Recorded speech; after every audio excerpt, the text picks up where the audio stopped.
jewel in the ocean, and it's when I step off the plane and come here, I can feel my body temperature, like my body clock, my motor slow down. It just happens. I walk down those stairs and I just feel like I'm on holiday, and I think people who live here probably think that too. That's how the place affects you. Norfolk Island is perfect for me because I'm a history nut and I love taking photographs.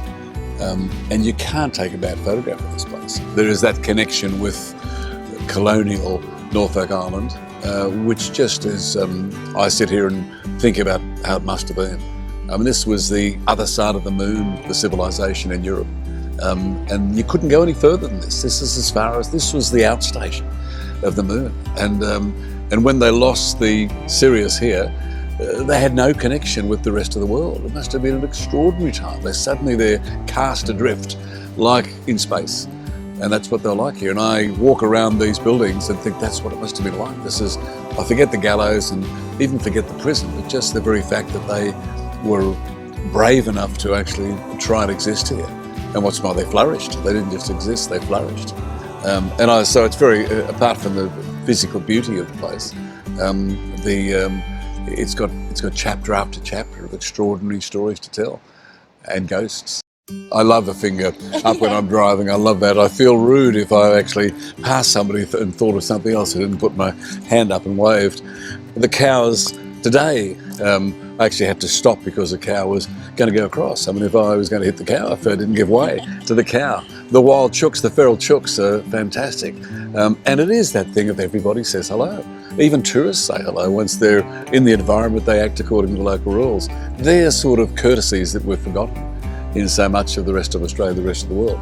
And they still exist here. And you get that feeling like, you know, when I checked into my room, the fellow who owns the house said, don't lock the door. I always leave my key in the car, and the car goes beep, beep, beep, beep, beep, buzzes as I close the door, because I don't take the key with me. Yeah. Now those days have gone in the rest of the world. That doesn't happen anywhere else apart from here. And they're those little quirks that make it special. And the very fact that you can only, when you go to the restaurants, you can only have seasonal vegetables or seasonal fruit. That's fantastic. You know, if you want carrots, sorry, it's not the carrot season, it's cauliflower. Okay, I'll have cauliflower. Now that doesn't happen anywhere else, and they ship it in from California or somewhere else. Here you just have it because that's part of the routine of life, and there's a routine of life that is laid back, but still is dependent upon the weather and dependent upon the seasons, and we've lost that wonderful connection, and here they've got it.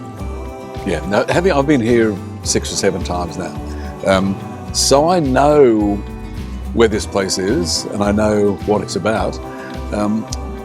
But Australians don't. Australians, if you ask the average person in the street, said, give me, half a page about Norfolk Island, I'm sure they couldn't do it. And it's the furthest east place we've got, but it's part of Australia. And the extraordinary things, we treasure Tasmania, we treasure the Kimberley, we treasure Uluru. We should treasure this place. It's just really special, and I said that word, a gem or a diamond. We should treasure this place. This is part of who we are. It's distinct and it's very different to every other place in Australia. People should get to know it. They should come out here. It's this forgotten jewel I talk about, but it shouldn't be forgotten. It's too special.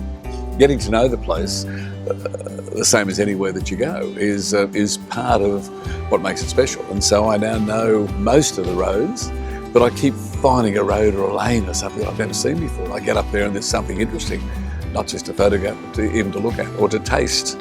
It's very hard to tell people here how special it is. They know they live in paradise, but nevertheless it's still special for Australians. We live in paradise in Australia. But Tassie has its own character, and the Cape has its own character, and Darwin has its character, and Norfolk Island has its character, and Australians should love it.